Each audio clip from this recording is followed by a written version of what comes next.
अपना परिचय प्राप्त किया, परमपिता परमात्मा के बारे में जाना।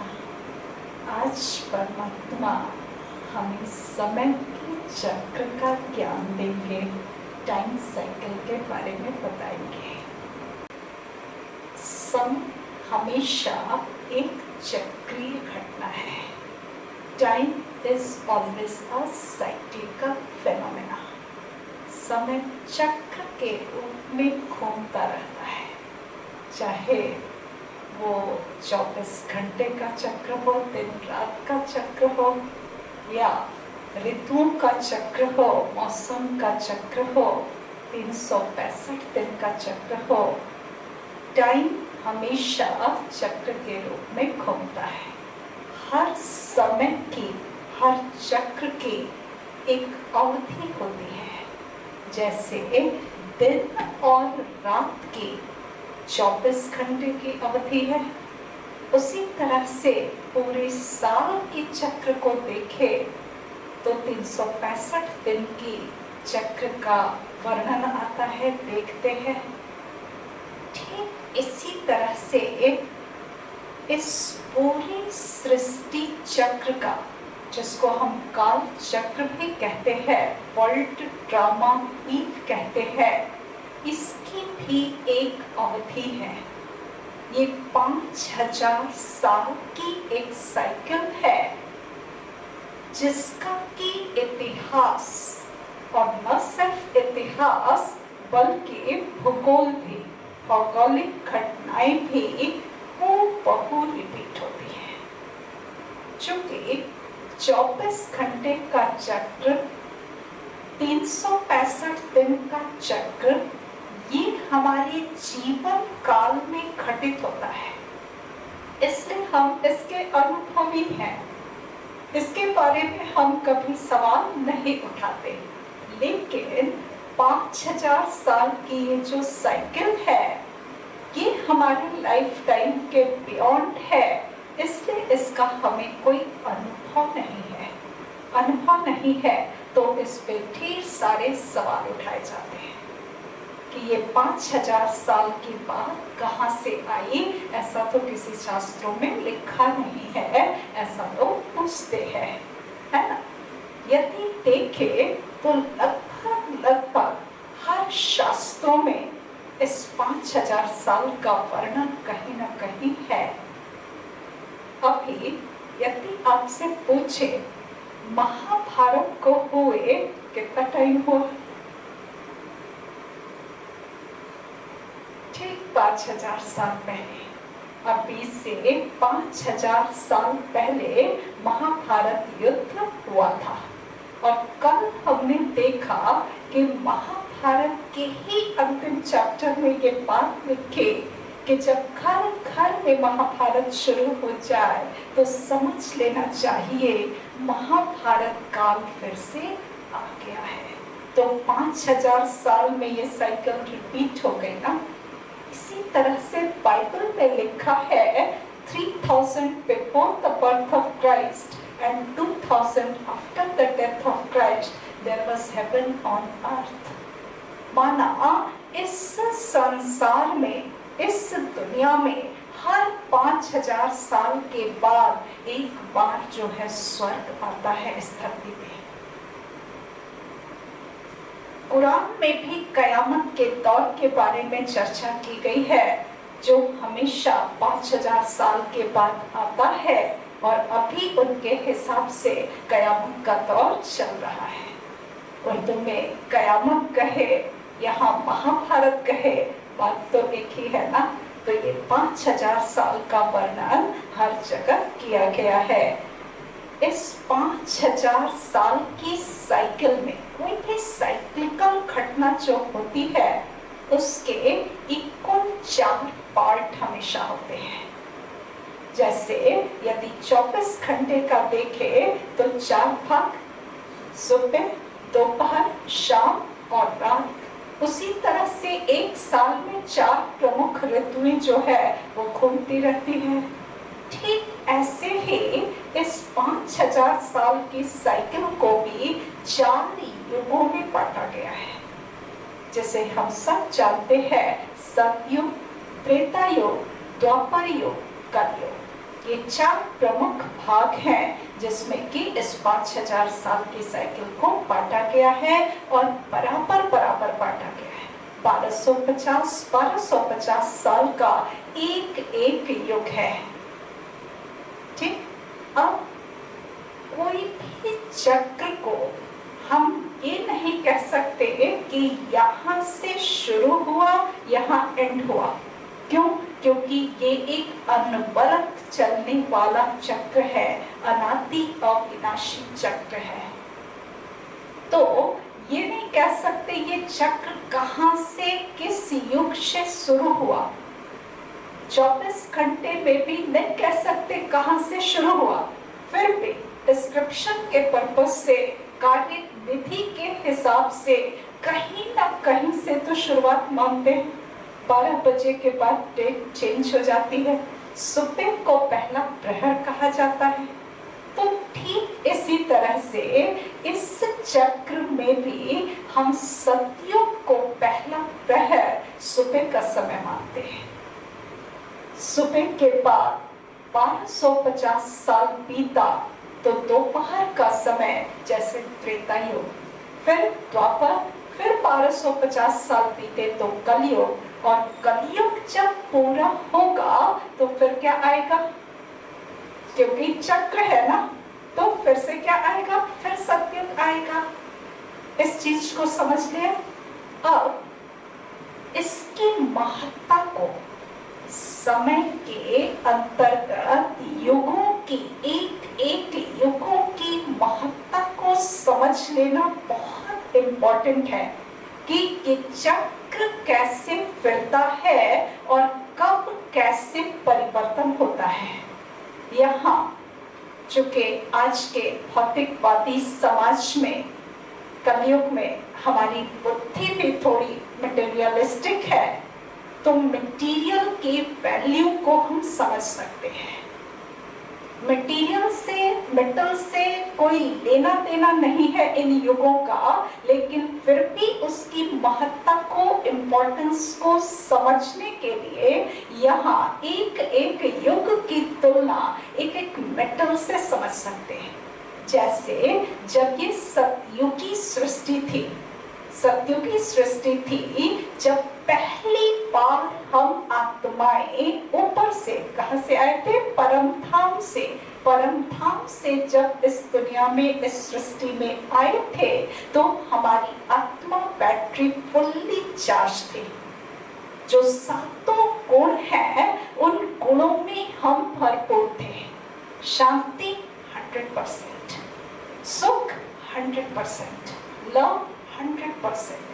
ये सारे गुणों से हम आत्माएं सुसज्जित थे, और वो दुनिया जो है वो बिल्कुल स्वर्ण युग के नाम से जाना जाता, सतयुग के नाम से जाना जाता। तो इसकी तुलना हम गोल्ड से करते हैं। अब जैसे ही गोल्ड कहा तो बुद्धि में उसकी वैल्यू समझ में आएगी। तो ये सतयुग या स्वर्ण जो था, ये गोल्डन एज कहलाता था। धीरे धीरे जैसे जैसे दुनिया पुरानी होती गई, समय का प्रभाव, कुछ जो है डिग्रेडेशन होगा, तो 1250 साल में इसकी वैल्यू थोड़ी सी घट गई। और जैसे त्रेता युग का कंपैरिजन किया जाता है सिल्वर से, तो इसे हम रजत युग कहते हैं, सिल्वर एज कहते हैं। थोड़ी और पुरानी दुनिया हो गई तो उसकी वैल्यू थोड़ी और कम हो गई। इसलिए द्वापर युग की तुलना हम करते हैं कॉपर से, कांस्य युग कहा जाता है इसको। और कलयुग को लौह युग कहते हैं, आयरन एज कहते हैं। ये बुद्धि में बहुत अच्छी रीति से ये बिठाना जरूरी है कि कैसे समय के चेंज के साथ साथ ये वैल्यू समय की जो है चेंज होती जाती है। सतयुग में कहाँ दुनिया जो है वो गोल्डन एज के बराबर थी, और कलयुग में अभी आयरन एज के जैसी हो गई। अब आयरन एज को चेंज होकर के हमें गोल्डन एज में फिर से जाना है। तो अब जो है अपने आप कुछ भी नहीं होगा, जरूर कुछ महापरिवर्तन इस बीच होना चाहिए। ठीक, अब इसको हम इस तरह से समझ सकते हैं कि जैसे जब पहली बार हम आत्माएं इस धरा पे आई थे तो हमारी बैटरी फुल्ली चार्ज थी। हम आत्माओं की बैटरी थोड़ा थोड़ा एक एक जन्म में धीरे धीरे डिस्चार्ज होते होते होते होते हम पार्ट बजाते गए। एक शरीर छोड़ा, दूसरा लिया, दूसरा छोड़ा, तीसरा लिया, तो आत्मा रूपी बैटरी क्या हो गई? धीरे धीरे डिस्चार्ज। कलयुग के एंड आते आते तक आत्मा की बैटरी टोटली डिस्चार्ज हो जाती है। अब मोबाइल यदि डिस्चार्ज हो जाता तो क्या करते? जरूर चार्ज करते, तभी तो यूज करेंगे ना। तो कलयुग के एंड आते आते जब बैटरी पूरी तरह से डिस्चार्ज हो जाती है और सतयुग के आदि में फुल्ली चार्ज थी, तो जरूर कलयुग के एंड और सतयुग के आदि के बीच में कोई परिवर्तन हुआ होगा, है, होना चाहिए, तभी तो फिर उस युग में जाएंगे ना। इसी तरह से इसको टाइम के इम्पोर्टेंस को समझना इसलिए बहुत जरूरी है क्योंकि यही फंडामेंटल बेसिस है कि हम इस चीज को, इस नॉलेज को जो परमात्मा हमें दे रहे हैं, इसके एक्सेप्टेंस को ले लें, इसे हम एक्सेप्ट कर लें। तो इस चीज के ऊपर जो है बहुत ध्यान देने की जरूरत है कि टाइम कैसे चेंज होता है और उसके साथ हमें कैसे चेंज होने की आवश्यकता है ना। यदि सपोज पानी को हाइट पे रखे और ऊपर से नीचे की तरफ आना हो, तो हाइट पे है तो उसके अंदर एनर्जी है, ऊर्जा है, ऊपर से नीचे अपने आप गिरता है।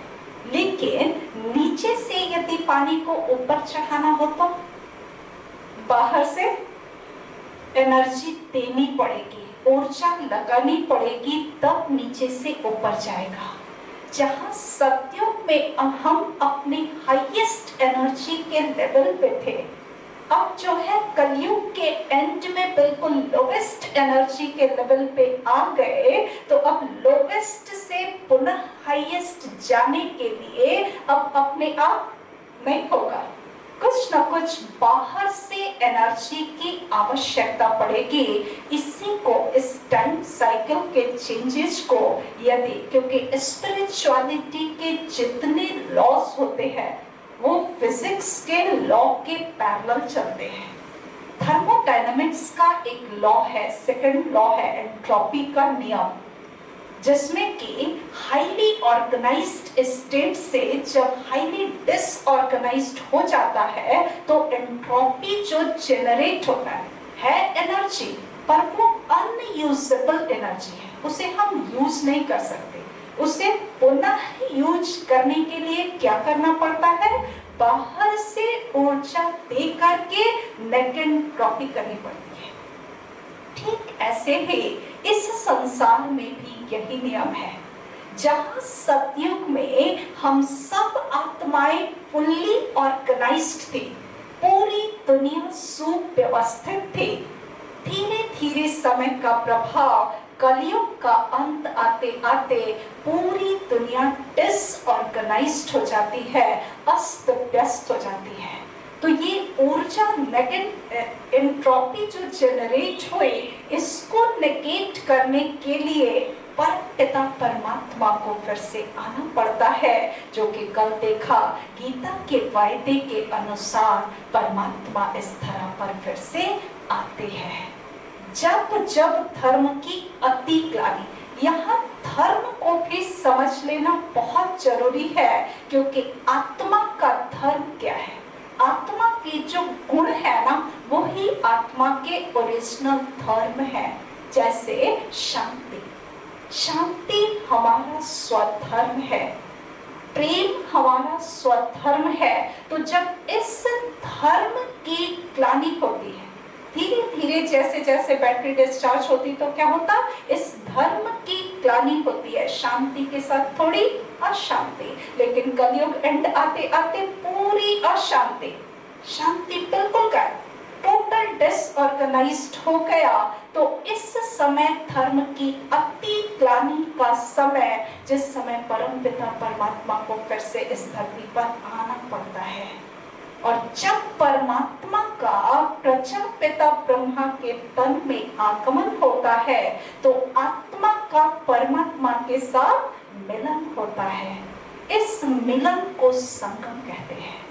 ये आत्मा का परमात्मा के साथ मिलन, कलयुग का सतयुग के साथ मिलन का समय संगम युग का समय है। 4 युगों के बारे में तो सभी आम जनों को पता है, लेकिन ये संगम युग का एक गुप्त युग है जिसकी जानकारी आम जनों को नहीं है। परमपिता परमात्मा जब आते तो संगम युग की शुरुआत होती है।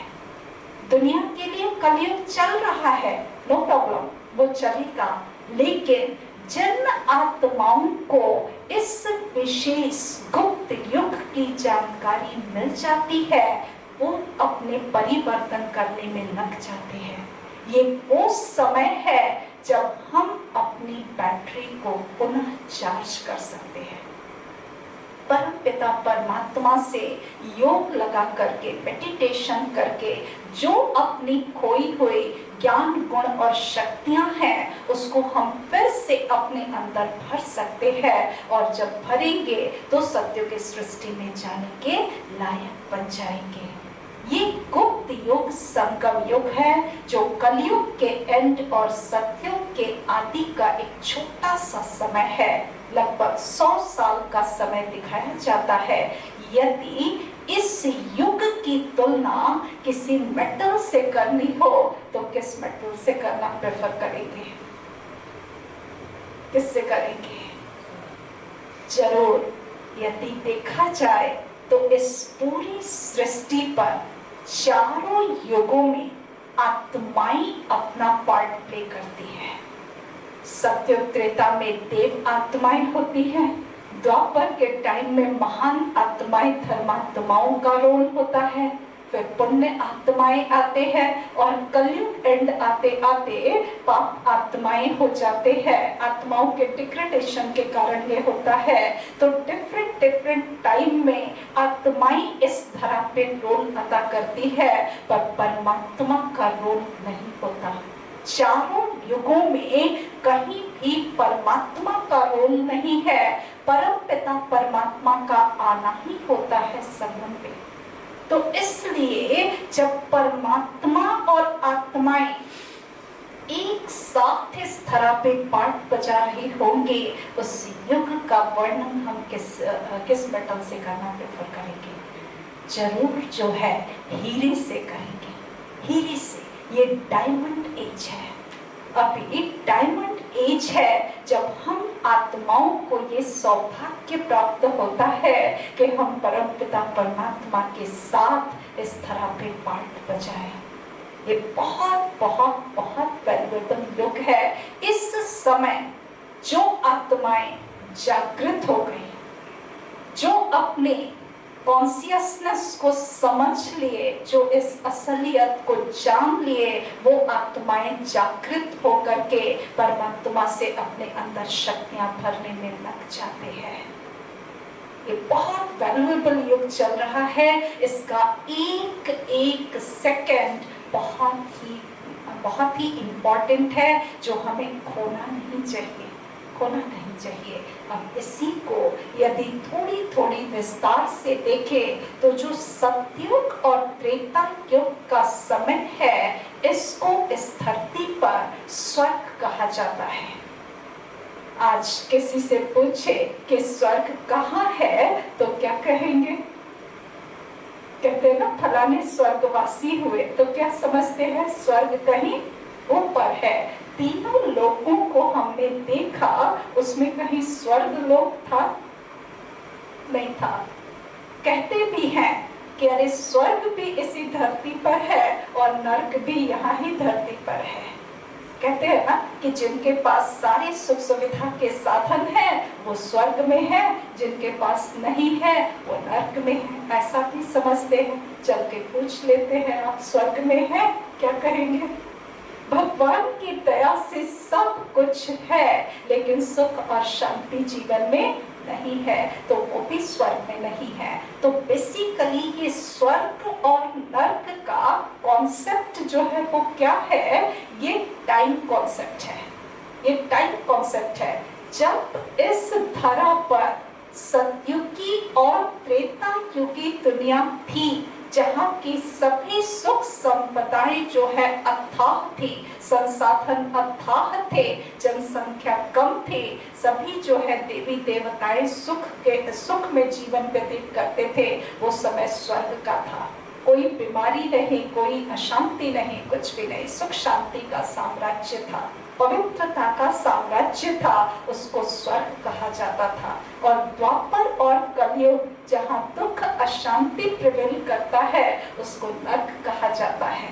तो ये टाइम कॉन्सेप्ट है। अब ये सतयुग का समय यदि देखें, जैसा कि कहा 3000 before the birth of Christ and 2000 after, तो इस 5000 को यदि 1250 साल में बांटे तो 3000 बीसी से लेकर के 1750 बीसी तक का जो समय है उसको इस धरती पर सतयुगी सृष्टि कहा जाता है। उस समय पूरा विश्व में इतने सारे खंड नहीं होंगे, पूरा विश्व एक अखंड भारत के नाम से जाना जाता है। और पूरे विश्व पर राज्य करने वाले जो विश्व महाराजन विश्व महारानी होते हैं उनको श्री लक्ष्मी श्री नारायण कहते हैं।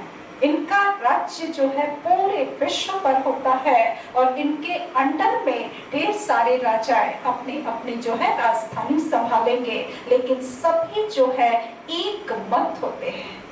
पूरा विश्व सतयुग त्रेता में अखंड भारत, एक धर्म, एक राज्य, एक भाषा, एक मत, सब कुछ एक होता है। इसलिए कोई लड़ाई नहीं, कोई मतांतर नहीं होता। 1550 बीसी से लगभग 500 बीसी तक ये समय जो है त्रेता युग कहा जाता है। उस समय श्री राम श्री सीता का राज्य होता है पूरे विश्व पर। अब ये 2500 साल बीतने के बाद द्वापर युग आता है, जिसके समय को हम 500 बीसी से लेकर के यदि आगे 1250 साल जाए तो 750 AD तक का समय लगभग ये जो है समय द्वापर युग कहलाता है। अब जैसे जैसे जनसंख्या बढ़ती है, जनसंख्या के बारे में अभी आगे चर्चा करेंगे, जैसे जनसंख्या जब अब ज्यादा होने लगी तो थोड़ी थोड़ी दुनिया में प्रॉब्लम स्टार्ट होती है। सतयुग और त्रेता बिल्कुल सुख साम्राज्य था, कोई प्रॉब्लम नहीं थी, लेकिन जब जनसंख्या थोड़ी बढ़ने लगती है तो दिक्कतें आनी शुरू होती है। अभी धर्म की ग्लानि थोड़ी थोड़ी हो रही है। 2500 साल में हमने अपनी बैटरी थोड़ी डिस्चार्ज की होगी, 50% बैटरी डिस्चार्ज हो जाती है। तो अब थोड़ी सी जब धर्म की ग्लानि हुई तो अभी परमात्मा के आने का समय नहीं है, क्योंकि धर्म की ग्लानि जस्ट शुरू हुई है। यहाँ हम इसको एक स्थूल एग्जाम्पल लेकर के समझ सकते, जैसे एक कोई मकान बनाया और मकान सपोज 50 साल पुराना हुआ, 100 साल पुराना हुआ, तो उसमें थोड़ी थोड़ी प्रॉब्लम आनी शुरू हुई। क्या करेंगे? तोड़ के तुरंत नया मकान बना देंगे? नहीं, उसे रिपेयर करते हैं। तो बेसिकली ये पूरी सृष्टि जैसे एक मकान के जैसे, अब इसमें थोड़ी थोड़ी दिक्कतें आनी शुरू हुई तो अभी तुरंत से सृष्टि परिवर्तन तो होगा नहीं, इसको रिपेयर कर दिया जाता है। इसके लिए एक एक धर्म पिताएं अपने अपने समय पे आते हैं। सबसे पहले द्वापर काल में 500 बीसी में अब्राहम साहब आते हैं और पूरे विश्व का नक्शा समय का यदि बुद्धि में करें कि पूरा विश्व अखंड भारत है, तो अब्राहम जब आते हैं तो ये मध्य के एरिया में जहां आज इस्लामिक कंट्री है वहां जाते हैं। वहां उन्होंने देखा कि लोगों में जीवन जीने के नियमों की कमी है, तो इनकी सारी शिक्षाएं जो हैं जीवन जीने के नियमों के ऊपर दी गई और उनको बाद में कुरान में संग्रहित किया गया। जो लोग इनकी शिक्षाओं को फॉलो करने लगे वो इनके पीछे चले गए, वो इस्लाम धर्म के हो गए। थे सभी किस धर्म की आत्माएं? आदि सनातन देवी देवता धर्म की आत्माएं थी। सत्ययुग और त्रेता में एक धर्म जो है वो आदि सनातन देवी देवता धर्म था, लेकिन प्रॉब्लम थोड़ी थोड़ी होने लगी। फिर इनकी शिक्षाएं, क्योंकि ये आत्मा अभी ऊपर से उतरी है ना, तो इनकी बैटरी 100% चार्ज है, तो इसलिए इनके अंदर कशिश है। तो जो थोड़ी कमजोर आत्माएं वो इनके पीछे चली गई, इस्लाम धर्म वंश को एक्सेप्ट किया। फिर इनके बाद और आत्माएं इस्लाम धर्म के ऊपर से आती रहेंगी। इनसे 250 साल के बाद महात्मा बुद्ध आते हैं, वो सुदूर पूर्व की तरफ जाते हैं, जहां आज बौद्धिक कंट्रीज हैं, वहां जाते हैं। वहां उन्होंने देखा कि लोगों में प्राणी मात्र के प्रति दया भाव नहीं है, कंपैशन नहीं है। उस समय तक बलि प्रथा भी स्टार्ट हो गई थी, तो इनकी पूरी शिक्षाएं दया के ऊपर रही। इन्होंने कहा दया ही मूल मंत्र है, प्राणी मात्र के प्रति दया भाव रखो। उसको बाद में धर्मचक्र पर्वतम सुता नामक किताब में लिखी गई। तो जो भी बौद्ध धर्म को मानने वाले हैं उनको इनकी बातें जो है अच्छी लगी, इनके पीछे फॉलो करने लगे। इनसे 250 साल के बाद क्राइस्ट आते हैं, ये सुदूर पश्चिम की तरफ जाते हैं। वहां इन्होंने ऑब्जर्व किया कि लोगों में प्रेम की कमी है, ट्रुथफुलनेस की कमी है, सत्यता की कमी है। तो इनकी सारी शिक्षाएं प्रेम और सत्यता के ऊपर चली, जिसको कि बाद में बाइबल में संग्रहित किया गया। पर अफसोस की बात कि इतना समय बीतने के बाद भी लोग अभी भी जिन चीजों की शिक्षाएं ग्रहण कर रहे थे, हर घर में जो है अपने धर्मशास्त्र है, पढ़ाई पढ़ रहे हैं, पढ़ते हैं, फिर भी उन चीजों को अपने लाइफ में अप्लाई नहीं कर सके। धीरे धीरे समाज और डिग्रेड होता चला गया और कलयुग आ गया। कलयुग के एज जो बिगिन करेंगे वो 750 AD ऑनवर्ड, अब तक का जो समय ये कलयुग का समय चल रहा है, इस समय में लास्ट यदि 100 इयर्स में ही देखे तो साइंस के कितने साधन आज जो है वो मौजूद है। क्यों इतने डेवलपमेंट जो है वो देख रहे हैं कि for the happiness of Mankind, कि सभी जो है खुश हो जाए, आराम से रहे, सुख सुविधा के इतने साधन हमने जुटा लिए हैं, फिर भी क्या हम आज सुखी हैं? क्या है रियलिटी? और ही जो है दुख अशांति घर घर में, हर एक मन जो है हर क्षण अशांत है। कोई जरा भी खुशी नहीं, टेम्पररी अल्पकाल की थोड़ी बहुत खुशी मिल भी जाए, लेकिन हर एक आत्मा दुखी है। इतने सुख सुविधाओं के साधन होते हुए भी, 100 साल पहले साधन इतने नहीं थे, फिर भी हम बहुत खुश थे। अभी से 20-50 साल पहले की भी यदि बात देखें, अपने लाइफ में ही यदि बचपन का टाइम कंपेयर करें और अभी को कंपेयर करें, कितना चेंज हो गया है ना? तो ये समय चल रहा है जबकि घोर अंधियारी का समय इसको कहेंगे। अब ये रात पूरी होने का समय है। अब सुबह के पहले जो है घोर अंधियारा होता है, ब्रह्म मुहूर्त के पहले घोर अंधियारा हो जाता है। तो ये वो समय चल रहा है जबकि परिवर्तन का समय, इस समय पूरी प्रकृति, पूरी मनुष्य आत्माएं सब तमो प्रधान हो गई हैं और इस तमो प्रधान सृष्टि का फिर से परिवर्तन करके सतो प्रधान सृष्टि बनाने के लिए परमपिता परमात्मा का फिर से आगमन होता है। और जैसा कि देखा कि परमात्मा प्रजापिता ब्रह्मा के तन में जब प्रवेश करते हैं तो कॉन्फ्लुएंस एज अर्थात संगम युग की शुरुआत होती है। और इस संगम युग पर परमपिता परमात्मा हमें राजयोग की शिक्षा देते हैं। इस राजयोग की शिक्षा के माध्यम से हम अपनी खोई हुई ज्ञान, गुण और शक्तियां फिर से अपने अंदर भरते हैं और जब पुनः भरपूर हो जाएंगे, आत्मा की बैटरी फुल्ली चार्ज हो जाएगी तो हम कैसे बन जाएंगे? कैसे बन जाएंगे? अपना वो स्वरूप, सत्युगी स्वरूप ले लेंगे। सपोज हमारा मोबाइल फुल्ली डिस्चार्ज्ड है, अगले दिन सवेरे सवेरे 1 घंटा हम निकालते हैं बैटरी चार्ज करने के लिए, निकालते हैं ना। ये 1 घंटा उसी 24 घंटे में से निकालते हैं या उसके लिए 1 घंटा अलग से मिलता है? उसी 24 घंटे में से 1 घंटा निकाल करके और बैटरी चार्ज कर लेते हैं। सपोज कोई ये कहे कि हमारे पास मोबाइल चार्ज करने का समय नहीं है, हम सिर्फ यूज करेंगे और चार्ज नहीं किया तो वो दिन कैसा बीतेगा? जब मोबाइल नहीं हुआ करता था कोई बात नहीं, पर आज के डेट पे तो दिन बहुत मुश्किल हो जाएगा ना।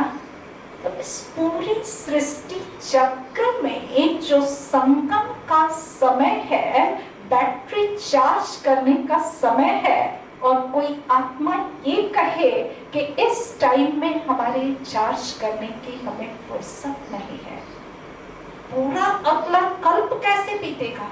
आत्मा पार्ट कैसे बजाएगी यदि बैटरी को चार्ज नहीं किया? तो जितना मैक्सिमम हम चार्ज कर लें, हमारा पार्ट अगली सृष्टि में उतना पहले चालू होगा, 100% परफेक्शन के साथ चालू होगा। तो ये इतना इम्पोर्टेंट समय, संगम का समय अभी चल रहा है। इसी नॉलेज को परमात्मा ने भारत के उत्थान और पतन की कहानी के रूप में, एक सीढ़ी के रूप में दर्शाया है, जिसमें हम थोड़ा थोड़ा और विस्तार से हर एक युग के बारे में जानेंगे। ये सीढ़ी 5000 साल की जो साइकिल के रूप में देखा, उसको यदि हम सीढ़ी के रूप में समझें तो सतयुग का समय धीरे धीरे 1250 साल बीतते हम सीढ़ी उतरते आए। जैसे जैसे बैटरी डिस्चार्ज हुई, हमारी क्या है, गिरावट होती जा रही है, एनर्जी कम होती जा रही है, और उतरते कलयुग के एंड का समय, धर्म ग्लानि का समय, अति ग्लानि का समय, जबकि चारों तरफ हाहाकार, सभी आत्माएं त्राहिमाम पुकार रही है, हे पतित पावन आओ, हे दुख हरता सुख करता आओ, परमात्मा को पुकार रही है। आत्माओं की कराह को परमात्मा जो है सुन करके वो दयालु फिर से इस धरा पर आते हैं और आकर के प्रजापिता ब्रह्मा के तन में प्रवेश करते हैं और हम सब वत्सों को ये नॉलेज देते हैं, और ये नॉलेज दे करके हमारी शक्तियां हमारे अंदर फिर से भर करके और हमें जो है सत्य की सृष्टि में जाने के लायक बना देते हैं। जैसे कि इसको ऐसे समझें कि यदि 5000 साल में हम सीढ़ी उतरे, यदि उल्टी सीढ़ी चढ़ने को कहें तो कितना टाइम लग जाएगा, और 10,000 साल में भी नहीं चढ़ सकेंगे। परमपिता परमात्मा आकर के हमें उल्टी सीढ़ी चढ़ाने की मेहनत नहीं कराते, क्योंकि थकी हुई आत्माएं हैं ना, तो उनके लिए क्या करते हैं, लिफ्ट लगा देते। ये संगम युग का समय लिफ्ट में ऊपर जाने का समय है। हमारा एक छोटा सा कदम परमात्मा के 1000 कदम जो है वो हमारे को सपोर्ट करता है, जैसे कि लिफ्ट लग जाता है। जो आत्माएं बिल्कुल डिग्रेड हो गई हैं उनको फिर से जो है हाईएस्ट डिग्री पर पहुंचाने का कार्य परमपिता परमात्मा अभी करते हैं। इसमें यदि सत्युग की सृष्टि को देखें तो सत्युग जो 1250 साल का युग है, यहाँ सूर्यवंशी घराना हुआ करता था। 1250 साल तक सूर्यवंशी डायनास्टी थी, डीटी डायनास्टी थी, दैवी घराना था। यहाँ पर श्री लक्ष्मी श्री नारायण का राज्य था। हम लक्ष्मी नारायण को नाम से ही जानते, सूर्य नारायण कहते हैं उनको, या सत्य नारायण कहते। क्यों? क्योंकि वो सतयुग के राजा थे और वो सूर्यवंशी घराने के थे, इसलिए कहा जाता है। वहाँ 16 कला संपन्न आत्माएं होती हैं। ये 16 कला कोई गिनती की कला नहीं है। जैसे चंद्रमा की कला को देखते हैं, चंद्रमा पूर्णिमा के रोज क्या होता है? फुल मून होता है। फुल मून होता है, पूरी अपनी 16 कला संपन्न अवस्था में होती है। धीरे धीरे धीरे धीरे अमावस्या आते आते तक क्या होती है? कलाएं कम होती जाती है। ठीक इसी तरह से सतयुग में जो आत्माएं थी उनकी 16 कला संपन्न अवस्था थी। 16 कला संपन्न माना जो भी कलाएं विशेषताएं हैं उसमें वो 100% परफेक्ट थे। जैसे चलने की कला तो 100%, बोलने की कला 100%, नाचने की कला 100%। तो इस तरह से हर कला में वो संपन्न थे। तो यहाँ 16 कला संपन्नता की अवस्था होती है। और जब आत्मा 16 कला संपन्न अर्थात फुल्ली चार्ज होती है तो आत्मा जो है एक शरीर में लगभग 150 साल तक रहती। इसीलिए कहते देवताएं अमर होते हैं। लेकिन अमर का ये मतलब नहीं कि शरीर छोड़ेंगे ही नहीं छोड़ेंगे, पर अपनी पूरी आयु पर। तो यहाँ लाइफ स्पान 150 साल का होता है और 1250 साल में यदि एक जो है लाइफ स्पान 150 साल का हुआ तो कितनी बार एक आत्मा जन्म लेगी? 8 बार। 8 जन्म यहाँ पर होता है। और बिगिनिंग का जो पॉपुलेशन परमात्मा ने बताया कि 9 लाख पॉपुलेशन सतयुग के आदि में होता है। कंपेयर करो, पूरे विश्व अखंड भारत और रहने वाले लोग सिर्फ 9 लाख। अभी जनसंख्या कितना विस्फोट हो रखा है कि हर चीज की क्राइसिस है। हमारे संसाधन तो फिक्स रहेंगे ना, और उतने संसाधन यदि सिर्फ 9 लाख लोगों में डिस्ट्रीब्यूटेड होंगे तो कितनी अथाह सुख संपदा होगी। और सतयुग के बीतते बीतते ये जनसंख्या जो है वो 2 करोड़ पहुंच जाती है। नीचे की सीढ़ी पर आते आते 2 करोड़ पहुंच जाती है। जो सतयुग की फर्स्ट आत्मा आती है इस धरा पे, वो कृष्ण की आत्मा आती है। कृष्ण जो है फर्स्ट प्रिंस के रूप में सतयुग की सृष्टि में आते हैं। कृष्ण और राधे का जन्म होता है। यहाँ शास्त्रों से कॉन्ट्रडिक्शन है। शास्त्रों में ऐसा जानते हैं कि कृष्ण जो है कहाँ आए थे? द्वापर काल में आए। कृष्ण और राधे को द्वापर में दिखाते हैं। परमपिता परमात्मा ने बताया कि कृष्ण और राधे जो है वो सतयुग के फर्स्ट प्रिंस एंड प्रिंसेस हैं। यदि ऐसे भी देखें तो शास्त्रों में जैसे दिखाते हैं कि चारों ओर प्रलय हो गया और विष्णु जी सीधा अवतार के रूप में आ गए। सोचने की बात है कि विष्णु मां ये कंबाइंड फॉर्म है लक्ष्मी नारायण का। लक्ष्मी नारायण का जो कंबाइंड फॉर्म, इतना बड़ा एडल्ट का शरीर अचानक से कैसे आ जाएगा? जरूर उनका कोई बचपन होगा ना, धीरे धीरे बड़ा होगा। तो परमात्मा ने बताया कि इन्हीं का जो बचपन का रूप है वो कृष्ण का रूप है, राधे का रूप है। और यही कृष्ण और राधे जब बड़े होते हैं तो सगाई होती है और वही जो है जब गद्दी संभालते तो लक्ष्मी और नारायण के रूप में गद्दी पर बैठते हैं।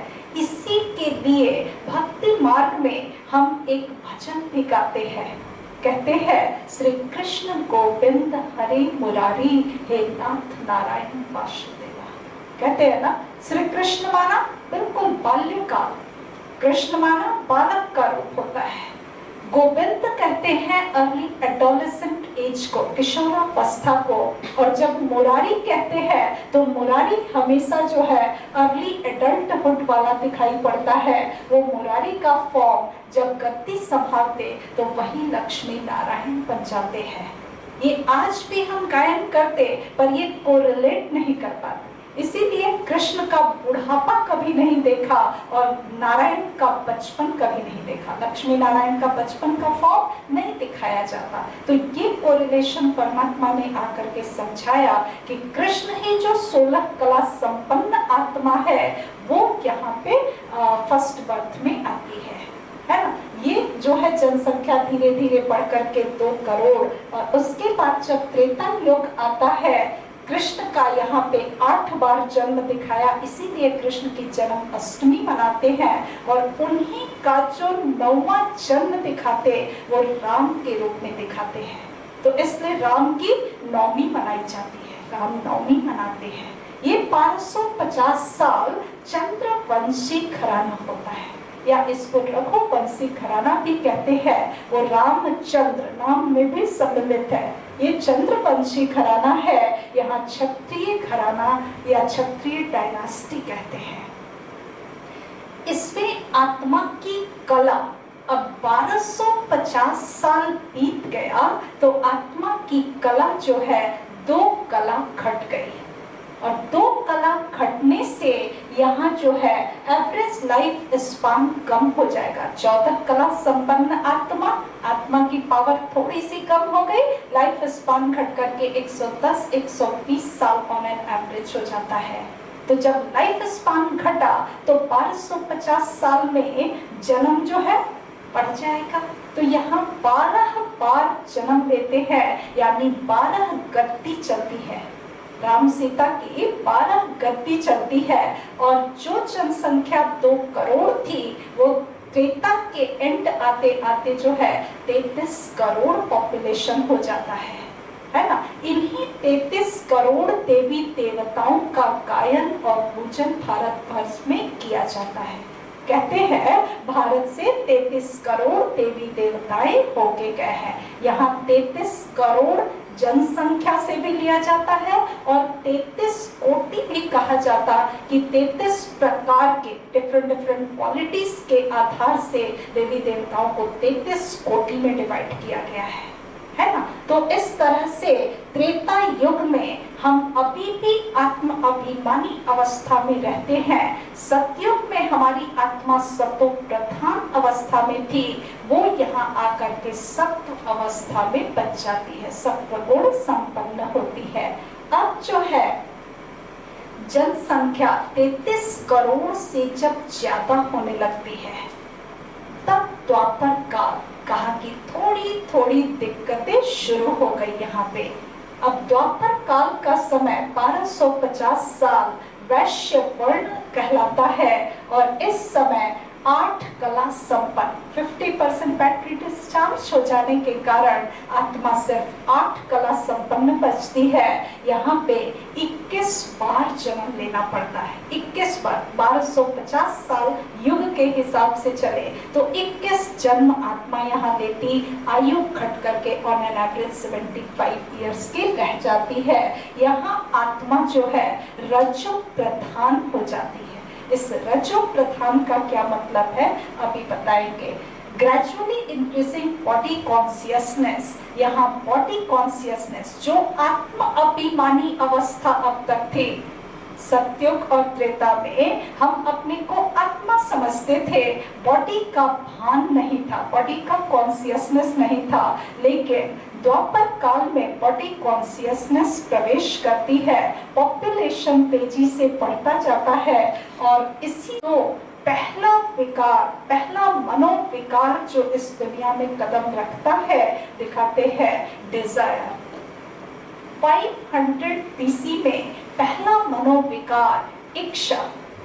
कल तक देवी देवताओं में इच्छा जैसी कोई चीज नहीं थी। क्यों नहीं थी?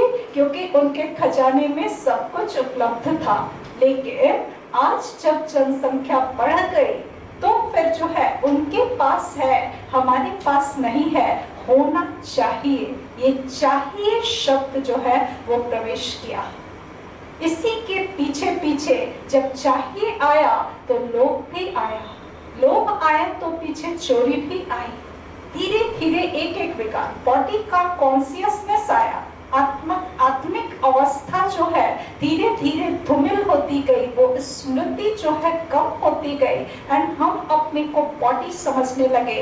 बॉडी कॉन्शियसनेस में आने से ये सुंदर है, ये काला है, ये गोरा है, ये नाटा है, ये लंबा है, ये डिफरेंसेस जो है वो हमने परसीव करने शुरू किए। तो इसके कारण से काम विकार की प्रवेशता आई और काम की पूर्ति न होने के कारण क्रोध की प्रवेशता आई। इस तरह से इस दुनिया में काम, क्रोध, लोभ, मोह, अहंकार, ईर्ष्या, द्वेष, घृणा, नफरत, ये सारे विकार प्रवेश कर गए और इसी को हम रावण राज्य कह सकते हैं। रावण की प्रवेशता बेसिकली, ये रावण क्या? आसुरी वृत्तियां, ये काम, क्रोध, लोभ, मोह, अहंकार क्या है? ये आसुरी वृत्तियां हैं जो इस दुनिया में कदम रखती हैं और रावण राज्य की शुरुआत हो जाती है। इस रावण राज्य में आत्माएं जब दुखी होती हैं, सतयुग और त्रेता में तो बिल्कुल सुखी थी, उस समय जो है परमात्मा की याद एक बार भी नहीं आई, भगवान को कोई याद नहीं किया। कहते भी है ना, दुख में सुमिरन सब करे, सुख में करे ना कोई। यहाँ जब दुख पड़ा तब पुनः वही परम पिता परमात्मा याद आया जिसने हमें सुख की दुनिया में भेजा था। और राजा विक्रमादित्य ने सबसे पहले उसी परम पिता परमात्मा की हीरे की लिंग बना करके सोमनाथ के मंदिर में पहली बार भक्ति आरंभ की। इनको देख करके इनके पीछे पीछे जो भी होंगे वो सब जो है चारों तरफ शिव के लिंग बना करके पूजा पाठ करना शुरू कर दिए। लेकिन धीरे धीरे शुरू में हमारी ये भक्ति भी अव्यभिचारी थी, लेकिन धीरे धीरे जैसे जैसे समय बीतता गया हमारी भक्ति भी व्यभिचारी हो गई। अर्थात अनेक देवी देवताओं की हमने पूजा आरंभ कर दी। जो हमारे पूर्वज थे ना, हाँ, कृष्ण और राधे, उनके चित्रों से जो है हमने मूर्तियां बनानी शुरू की देख करके।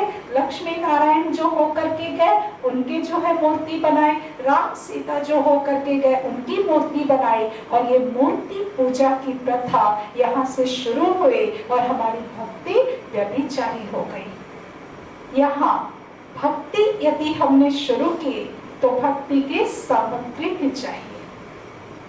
भक्ति की सामग्री के रूप में यहाँ हमारे शास्त्रों और ग्रंथों की रचना हुई।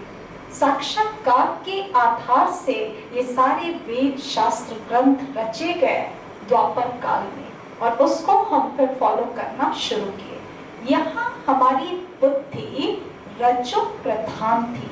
रजो प्रधान का अर्थ होता है कि हमें अपनी बॉडी कॉन्शियसनेस में आने के कारण जब छोटी छोटी गलतियां करनी हम शुरू करते हैं तो शुरू में हमें फिर भी एहसास होता था, रियलाइजेशन होता था कि हम गलत कर रहे हैं। अब बॉडी कॉन्शियसनेस के कारण, अहंकार के कारण हम उस गलती को प्रकट नहीं करते थे, वो हम छुपा लेते थे, छुपाने की कोशिश करते थे या उस गलती के लिए दूसरे को ब्लेम करते थे। आपने ऐसा किया ना इसलिए हमने ऐसा किया। तो ये ब्लेमिंग एटीट्यूड, छुपाने की वृत्ति, ये सब रजो प्रधान बुद्धि का परिणाम। ऐसे ही करते करते हम भक्ति करते रहे और सीढ़ी नीचे उतरते रहे। फिर कलयुग आ गया। कलयुग का 1250 साल का समय, ये शूद्र वर्ण यहाँ आध्यात्मिकता की पढ़ाई में जाति से कोई मतलब नहीं होता, शरीर की जाति का कोई लेना देना नहीं, ये हमारे कर्मों के हिसाब से। जब हम सभी आत्माओं के कर्म बॉडी कॉन्शियसनेस के कारण, काम क्रोध लोभ मोह अहंकार में होने के कारण शूद्रों जैसे कर्म हो जाते हैं, तो कलयुग में सभी जो है जैसे शूद्र वर्ण के हो जाते हैं। यहाँ आत्मा के अंदर कोई क्वालिटी नहीं, कोई सेलेस्टियल दैवी गुण नहीं बचते, है ना। इसलिए कोई गुण भी नहीं, कोई विशेषताएं नहीं, तो यहाँ कोई उम्र भी नहीं। किसी की उम्र फिक्स है? एक बच्चा अभी अभी जन्म लेता, अभी अभी शरीर छोड़ देता, ये अकालिक मृत्यु का समय, कलयुग का समय। बच्चा माँ के गर्भ में भी मर जाता है, तो इस समय किसी की कोई उम्र फिक्स नहीं। यहाँ हमें 42 बार, इसी 1250 साल में 42 बार जन्म मिलता है ना। पॉपुलेशन और तेजी से बढ़ने लगता है, और अभी जनसंख्या जैसे कितनी बढ़ गई है, सभी आत्माएं जो है कलयुग के एंड आते आते तमो प्रधान हो जाते हैं। अब ये तमो प्रधान, जो अब तक बुद्धि रजो प्रधान थी कि गलत करके एहसास होता था, तमो प्रधान का मतलब होता है, यदि एक लाइन में कहें तो चोरी और सेना चोरी, जिसको कहा जाता कि मानव गलत भी करते हैं तो रियलाइजेशन तो दूर, हम और क्या कहते हैं कि हम देख लेंगे कि किसको क्या करना है, कर ले, हम जो कर रहे हैं वही अच्छा है। ये बुद्धि बिल्कुल तमो प्रधान हो गई है, और जब ऐसी तमो प्रधान बुद्धि हो जाती है, आत्मा की बैटरी बिल्कुल डिस्चार्ज, जैसे आत्मा के अंदर कोई पावर नहीं।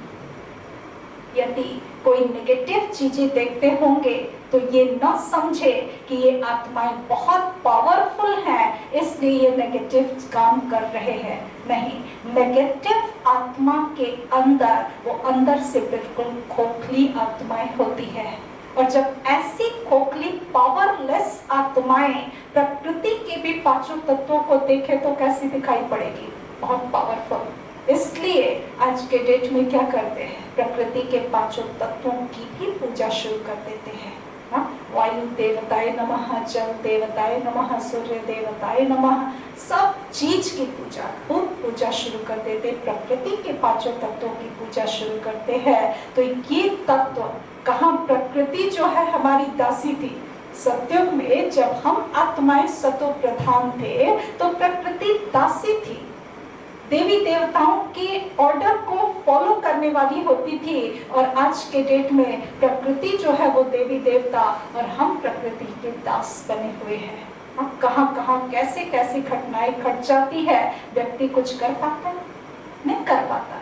ये बिल्कुल तमो प्रधान आत्माओं के लक्षण हैं, और इसी तरह से आत्माएं जो है और नीचे उतरते उतरते बिल्कुल अंत के समय में पहुंच चुकी हैं। अब इस समय में इस कॉन्फ्लुएंस एज पर, जैसा कि बताया, परमात्मा आए हुए हैं और राजयोग की शिक्षा दे रहे हैं। तो इस शिक्षा को जो आत्माएं अपने जीवन में धारण करती, सिर्फ शिक्षा ले लेने के लिए नहीं है, ये नॉलेज अपने जीवन में धारण करके जो आत्माएं तमो प्रधान से सतो प्रधान बनने का पुरुषार्थ करती हैं, मेहनत करती हैं, वो फिर से जब सतो प्रधान बन जाएंगी तो फिर से सत्युगी सृष्टि में जाने की अधिकारी हो जाती है ना। तो ये जो है, ये चक्र का समय जो है अब पूरा हो रहा है।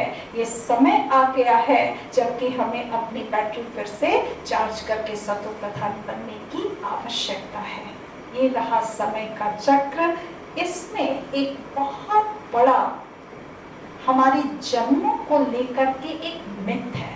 परमपिता परमात्मा आए ही हैं, हमारे बुद्धि में ढेर सारी इधर उधर से ऐसी ऐसी बातें भर गई हैं, उन भ्रांतियों को दूर करने के लिए। जैसे कल परमात्मा के संबंध में ढेर सारे कॉन्सेप्ट्स जो हम आज दिन तक जानते थे, उसको परमात्मा ने क्लैरिफाई किया। आज परमपिता परमात्मा हमारे जन्मों के संबंध में एक बहुत बड़ा मिथ है, इसको क्लैरिफाई करते हैं कि मनुष्य आत्माएं 84 लाख योनियां धारण नहीं करती। शास्त्रों में ही लिखा है कि 84 लाख योनियों में भोगने के बाद बड़े भाग्य से हमें मनुष्य जन्म प्राप्त होता है, ऐसा लिखा हुआ है। सोचने की बात है कि जब हम आत्माएं इसी शरीर में रहते हुए अपनी भोगना भोग सकते हैं, तो दूसरी योनि में जाने की आवश्यकता है? भोगना भोगने के लिए कहते हैं ना कि इस योनि में जन्म हो गया, इस योनि में जन्म हो गया। जब हम इसी योनि में रह करके यदि ये कहते हैं कि सब जगह से भोग करके और आकर के बड़े भाग्य से ये तन प्राप्त हुआ, तो इस तन में और भोगना होनी चाहिए थी। जब सब जगह से भोग के आए तो इस तन में तो भोगना नहीं होनी चाहिए थी ना। बहुत भाग्य से एक मनुष्य का जन्म मिला तो इसमें तो भोगना नहीं होनी चाहिए थी। लेकिन सड़क पे चलो, जिनके हाथ पांव कटे हैं उनको देख करके ऐसा महसूस होता है ना कि कुछ अपने ही कर्मों की भोगना भोग रहे। तो जब अपने कर्मों की भोगना हम इस शरीर में रह करके भोग सकते हैं तो दूसरी योनि में जाने की आवश्यकता। यहाँ एक बहुत इम्पोर्टेंट बात समझने की है कि जैसे आम की गुठली है और हमने उसका जो है धरनी में आरोपण किया, बीज बोया, आम बैठ करके क्या हम इंतजार करते 10 साल कि अमरूद कब फलेगा? नहीं। आम की गुठली डाली है तो इंतजार भी किसका करेंगे? आम ही फलने का इंतजार करेंगे ना। तो हम एक तरफ कह रहे हैं मनुष्य आत्मा, तो मनुष्य आत्मा में संस्कार किसके होंगे? मनुष्य के ही। तो जब मनुष्य के संस्कार हैं तो उसको एक्सप्रेस करने के लिए हमें जो इंस्ट्रूमेंट भी चाहिए वो कौन सा चाहिए? जैसे बताया पहले दिन कि एक गिटार वादक को अपनी कला का प्रदर्शन करने के लिए इंस्ट्रूमेंट कौन सा चाहिए? गिटार ही चाहिए। यदि उसके सामने तबला रख दे तो वो एक्सप्रेस कर पाएगा? तो मनुष्य आत्मा में यदि मनुष्य के संस्कार हैं, भरे हुए हैं, तो उसको एक्सप्रेस करने के लिए ये इंस्ट्रूमेंट भी किसका चाहिए? मनुष्य का ही चाहिए। तो मनुष्य आत्मा को दूसरी योनि में जाने की दरकार नहीं है। ये हिप्नोटिक रिग्रेशन के भी माध्यम से साइंटिफिकली हम देख सकते हैं, किसी भी आत्मा को जिनको रिग्रेस करके देखा कि आप पिछले जन्मों की याद दिलाई गई, किसी भी आत्मा ने पशु पक्षी की बोली नहीं बोली। अकेला डॉक्टर मूडी ने 2,10,000 आत्माओं के ऊपर रिसर्च किया, किसी ने भी जो है पशु पक्षी की बोली नहीं बोली। वो किसी न किसी कंट्री की भाषा थी पर वो मनुष्य की ही भाषा थी। तो ये बेसिकली 84 लाख की बात आई कहाँ से? कहीं ना कहीं से आई होगी। ये हमारे शास्त्रों से ही आई है, जहाँ जो ओरिजिनल शास्त्र में लिखा गया था वो लिखा था 1,84,000। बाद में शास्त्रकार, टीकाकार, भाष्यकार जो होते हैं उसको दूसरे शब्दों में अल्टर करके 84 लाख योनियां लिख दिया। 1,84,000 का एक्चुअल मीनिंग क्या था? लख मतलब होता है लखना या देखना। परमात्मा ने कहा था कि तुम अपने 84 जन्मों को देखो। कौन कौन से 84 जन्म? 8 जन्म हमने कहा लिए सतयुग में, 12 जन्म हमारा हुआ त्रेता में, 21 जन्म हमने द्वापर काल में लिए 41, और 42 जन्म हमने कहा लिए कलयुग में। मिला करके टोटल हुआ 83। और इस 83वें जन्म में जब परमपिता परमात्मा ने ये ज्ञान हमें दिया तो जैसे एक हमारा नया जन्म होता है, तो इस जन्म को 84वां जन्म कहा गया। तो इस 84 जन्म को देखने के लिए परमात्मा ने कहा था कि देखो तुम्ही जो है ये सारी रोल अदा किए हो, एक एक जन्म में तुमने ये पार्ट बजाए हैं। अब अपने जन्मों को देखो, लखो और अपने आप को परिवर्तन करो। इस तरह से हमारे टोटल मैक्सिमम जन्म 84 जन्म होते हैं और एक मनुष्य आत्मा मनुष्य योनि में ही जाती है, न कि किसी और योनि में। तो 84 लाख योनियों की कोई बात ही नहीं है, है ना? अच्छा, तो इसके साथ आज का ये सत्र समाप्त हुआ। ओम शांति।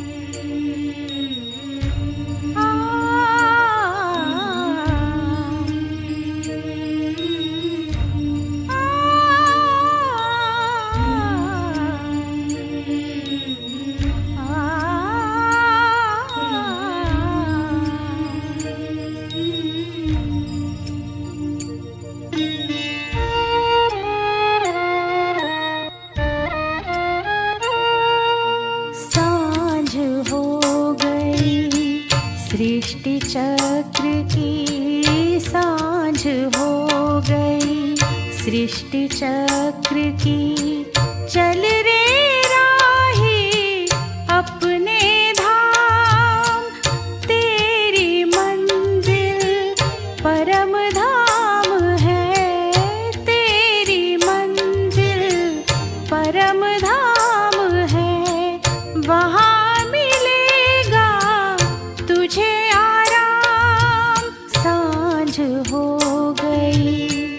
सृष्टि चक्र की सांझ हो गई, सृष्टि चक्र की।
सृष्टि चक्र की सांझ हो गई, सृष्टि चक्र की।